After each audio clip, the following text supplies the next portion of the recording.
तो जैसा कि हम लोग पिछले कुछ दिनों से लगातार डिस्कस कर रहे हैं कि डोनाल्ड ट्रंप का रवैया सडनली परिवर्तित हो चुका है। भारत के बजाय अब वो चाइना के ऊपर फोकस करना शुरू कर चुके हैं। उन्हें भी पता है कि उनका दुश्मन अल्टीमेटली चाइना है।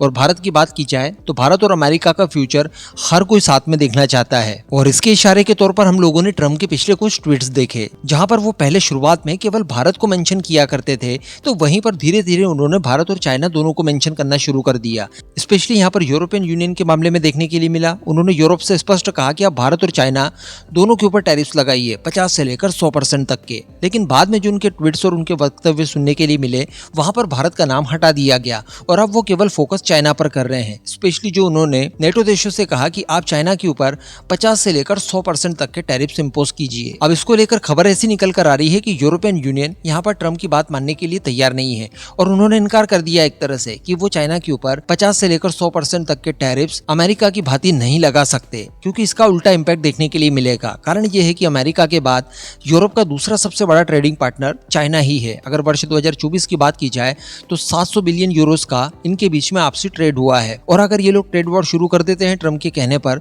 तो इसका असर पूरी दुनिया के ऊपर भी देखने के लिए मिलेगा। और इस समय यूरोप की इकोनॉमी ऐसी नहीं है कि वो चाइना के ऊपर इतने भारी भरकम टैरिफ्स इंपोज करने की जरूरत करे। तो अल्टीमेटली ट्रंप को बढ़ावा देने के लिए ऐसा कोई भी काम यूरोप करने के लिए तैयार नहीं है। लेकिन अब आप सोच रहे होंगे कि यार थंबनेल पर तो कुछ और ही बताया और अभी मैं कुछ और चीजें आपको बता रहा हूँ, तो ऐसा भला क्यों, ये कॉन्ट्रास्ट देखने के लिए क्यों मिल रहा है? तो देखिए, यही समझने वाली बात है। यूरोपियन यूनियन के द्वारा ट्रंप की पूरी बातें तो नहीं मानी जा रही है, लेकिन कुछ पर्टिकुलर क्षेत्रों में ट्रंप की बात मानने के लिए वो लोग तैयार हैं और चाइना के कुछ सेक्टर्स के ऊपर वो टैरिफ लगाने के लिए तैयारियां इस समय कर रहे हैं। और यही वो सेक्टर्स हैं जो चीन की जड़ें हिला देंगे। जी हाँ, देखिए, रिपोर्ट में स्पष्ट रूप से ये बताया गया कि यूरोपियन यूनियन इस समय चाइना के इलेक्ट्रिक व्हीकल्स, स्टील और सोलर पैनल, इन जैसे क्षेत्रों में टैरिफ्स लगाने की तैयारी कर रहा है। अब अगर इन तीनों ही चीजों को आप देखें तो ये चाइना की बैकबोन मानी जाती हैं। अगर इलेक्ट्रिक व्हीकल्स की बात की जाए तो आने वाले समय में जो सबसे बड़ा मार्केट और सबसे ज्यादा प्रॉफिट देने वाला मार्केट होगा वो यही होगा। सोलर पैनल की बात की जाए तो रिन्यूएबल एनर्जी के लिए सोलर पैनल इस समय सबसे ज्यादा डिमांड में है, इसे बंद किया जा रहा है।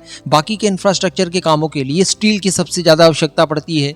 तो अगर ये तीनों ही सेक्टर्स के ऊपर टैरिफ्स लगा दिए जाएंगे तो अल्टीमेटली चाइना के ये तीनों तरह के उत्पाद यूरोप के मार्केट को खो देंगे। और क्या आपको लगता है कि चाइना अगर यूरोप के मार्केट में अपने ये तीन तरह के उत्पाद नहीं उतारेगा तो इसकी डिमांड अमेरिका खुद के बूते पूरी कर सकता है? निश्चित तौर पर नहीं।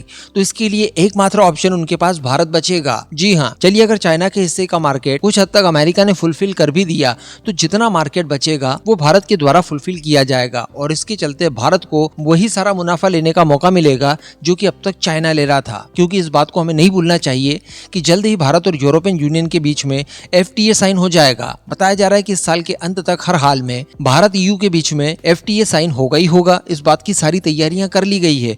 कुछ नेगोशिएशन में चीजें बाकी रह गई है, उनको जल्दी शॉर्ट आउट कर लिया जाएगा।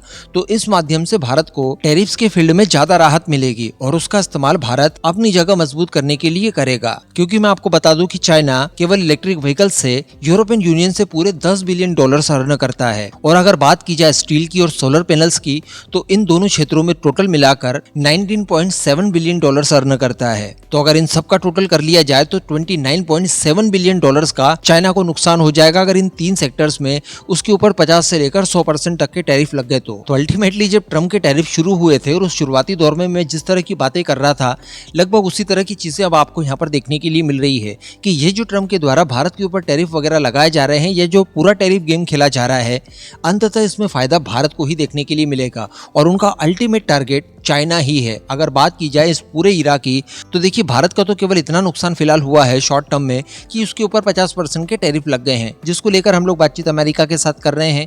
पॉजिटिव खबरें निकल कर आ रही है। हो सकता है कि ये 50% के टैरिफ हटा दिए जाएं या इन्हें इतना कम कर दिया जाए कि हम लोग वापस से अमेरिकन मार्केट का एक्सेस ले लें। लेकिन अगर बात की जाए चाइना की तो चाइना के ऊपर देखिए कई सेक्टर्स में बहुत ज्यादा टैरिफ लगाए गए हैं। इसके अलावा अमेरिका अपने दूसरे सहयोगियों को भी चाइना के ऊपर टैरिफ लगाने की बात कर रहा है। इसके अलावा अमेरिका द्वारा ये भी प्रयास किए जा रहे हैं कि जिन जिन देशों में चाइना का इन्फ्लुएंस है वहां से चाइना का इन्फ्लुएंस समाप्त करवाया जाए। नेपाल की बात की जाए, रिसेंटली हम लोगों ने देखा जिसमें अमेरिका का हाथ होने की बात की जाती है, तो यहाँ से भी चाइना का इन्फ्लुएंस खत्म हो गया। पाकिस्तान से चाइना का इन्फ्लुएंस कम कराने के लिए ट्रंप ने एक महत्वपूर्ण योगदान दिया है।